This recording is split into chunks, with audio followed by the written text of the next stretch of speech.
கணவன் மனைவி உறவு எவ்வளவு அழகானது என்பதை காட்டும் மனதை உருக்கும் உண்மை சம்பவம் இது.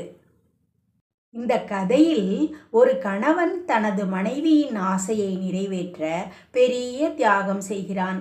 அதே நேரத்தில் அந்த மனைவியும் தனது கணவனுக்காக ஒரு பெரிய தியாகத்தை செய்கிறாள். அன்பு என்றால் பொருட்கள் அல்ல, ஒருவருக்காக ஒருவர் செய்யும் தியாகம்தான் உண்மையான காதல் என்பதை இந்த கதை உணர்த்துகிறது. இந்த உணர்ச்சி மிகுந்த தமிழ் குடும்ப கதையை முழுவதும் கேளுங்கள். இப்படிப்பட்ட தமிழ் குடும்ப கதைகள், உண்மை சம்பவங்கள், உணர்ச்சி கதைகள் போன்றவற்றை தொடர்ந்து கேட்க சரோ பாட்டி கதை கேளு சேனலை சப்ஸ்கிரைப் செய்யுங்கள். இந்த கணவன் மனைவி செய்த தியாகம் நம்ப முடியாதது, உண்மை சம்பவம். இப்படி ஒரு மனைவி கிடைத்தால் வாழ்க்கை சொர்க்கம். ஒரு சிறிய நகரத்தில் ரவி மற்றும் லட்சுமி என்ற கணவன் மனைவி வாழ்ந்து வந்தார்கள். அவர்கள் வாழ்க்கை மிகவும் சாதாரணம். ரவி ஒரு சிறிய கடையில் வேலை பார்த்தார்.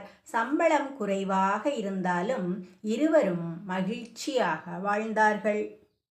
எனக்கு ஒரு தங்கச் செயின் வாங்கி கொள்ள வேண்டும் என்று ரொம்ப நாளாக ஆசையாக உள்ளது என்று சொன்னாள். ரவி சிரித்து கொண்டே நிச்சயம் வாங்கித் தருவேன் என்று சொன்னான். ஆனால் அவன் மனதில் ஒரு கவலை இருந்தது.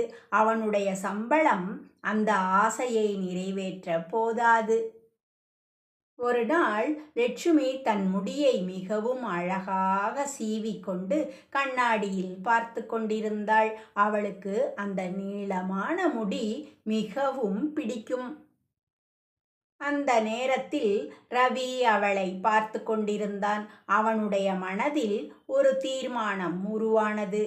சில நாட்கள் கழித்து ரவி ஒரு அழகான தங்கச் செயின் வாங்கி கொண்டு வீட்டுக்கு வந்தான். அந்த தங்கச் செயினை லட்சுமியிடம் கொடுத்தான்.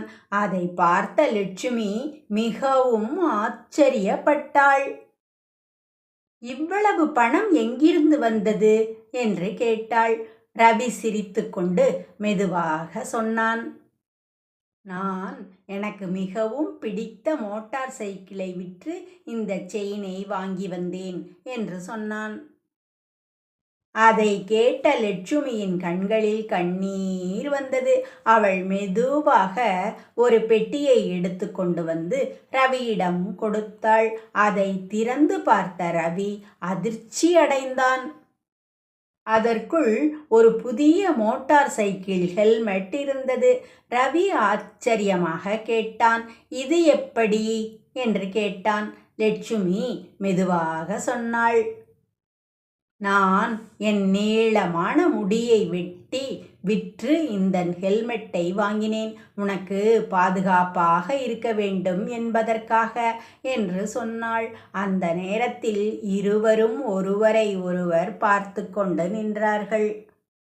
அவர்களுக்கு அந்த நேரத்தில் புரிந்தது, அன்பு என்றால் பொருட்கள் அல்ல, ஒருவருக்காக ஒருவர் செய்யும் தியாகம்தான் உண்மையான அன்பு.